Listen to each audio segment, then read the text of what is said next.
Vous n'avez jamais rien compris à ce que c'est que le BPO, le Business Process Outsourcing. On va vous expliquer en quelques réalités et quelques messages très simples ce qui se cache derrière ces notions de BPO. On est précisément aujourd'hui chez Vivetic qui réalise depuis Madagascar des choses formidables et très concrètes. Mais nous ne sommes pas à Madagascar, mais bien à quelques encablures du métro Port de Pantin, dans le jardin de l'entreprise Vivetic. Petite visite guidée.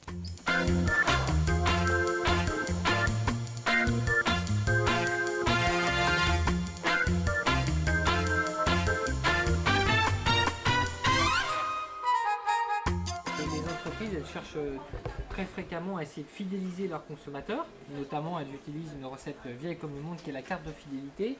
Est-ce que c'est pas là que la bagarre commence? Parce que si ça fonctionne très bien, on a plein de cartes de fidélité à gérer, plein de formulaires, plein de coupons. Comment est-ce qu'on fait ça et comment est-ce que Vivetic peut nous aider à faire ça? Nous, la dématérialisation de la carte de fidélité, c'est une de nos spécificités. C'est-à-dire qu'on aide les entreprises à traiter rapidement ces demandes, donc à satisfaire le client, à ce qu'il vive une première bonne expérience.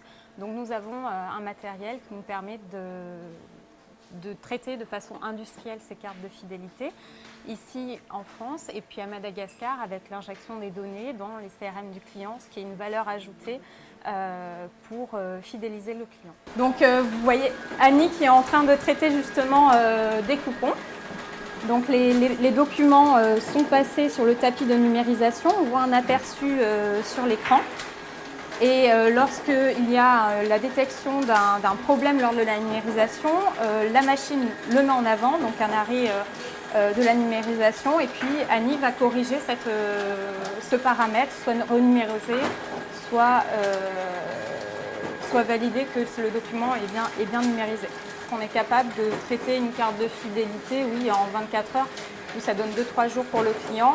Et ce n'est pas que le formulaire, c'est également les pièces justificatives qui l'accompagnent, donc avec la vérification que, par exemple, pour certaines promotions, pour faire bénéficier au client de la promotion, il est envoyé tous les justificatifs qui lui permettent de valider cette promotion. En gros, Vivetic récupère les courriers de vos clients. Ils sont ensuite ouverts, puis numérisés ici, Porte de Pantin.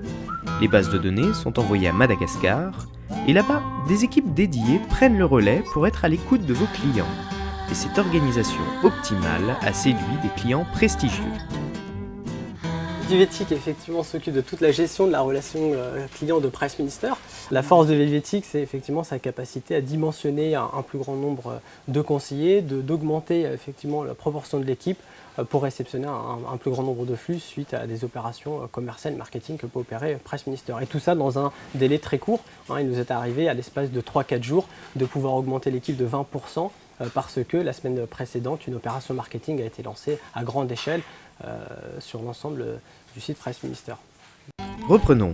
Vivetic est capable de gérer vos factures, vos cartes de fidélité, la facturation, la modération du site, la gestion des appels. Et leur expertise ne s'arrête pas là. Aussi remonter des forts mécontentements, analyser des verbatims, pour donc cibler, cerner en fait des ressentis négatifs qui se multiplient et souvent avec des causes assez similaires. Et ça va permettre à un comité de direction de travailler donc, sur certains axes de leur process client plus que sur d'autres. En tout cas avec un ordre de priorité permettant d'augmenter la satisfaction client. Vivetic, c'est comme un couteau suisse. Ils peuvent s'occuper de vos factures, gestion de site web, rédaction de contenu, de vos clients via téléphone, chat, email, courrier, de la modération de votre site internet, du community management, de la numérisation, saisie et traitement de vos données. Et tout ça, ça a convaincu beaucoup de monde et des clients prestigieux. Donc ce qu'on va pouvoir procurer en fait aux chefs d'entreprise dans le cadre de nos activités, c'est effectivement la capacité à pouvoir se concentrer sur leur cœur de métier. On va du coup les décharger en quelque sorte des activités chronophages, leur donner plus de souplesse, à effectivement normalement un business model assez en fait compétitif, à un prix réduit. On dit souvent qu'effectivement donc leurs coûts fixes deviennent des coûts variables, donc de facto. et pouvoir ensuite travailler aussi avec eux à d'autres idées d'innovation, puisque ce qu'on expérimente chez d'autres types de clients, on va pouvoir parfois en fait le calquer dans leur réalité. Donc c'est vraiment les accompagner dans toutes leurs activités sur le fait de pouvoir doper leur croissance, leur développement. La promesse de l'entreprise est très claire. Depuis Madagascar et depuis Pantin, ils développent le business de leurs clients. Il n'est plus que temps de les appeler. Clap de fin, vive éthique.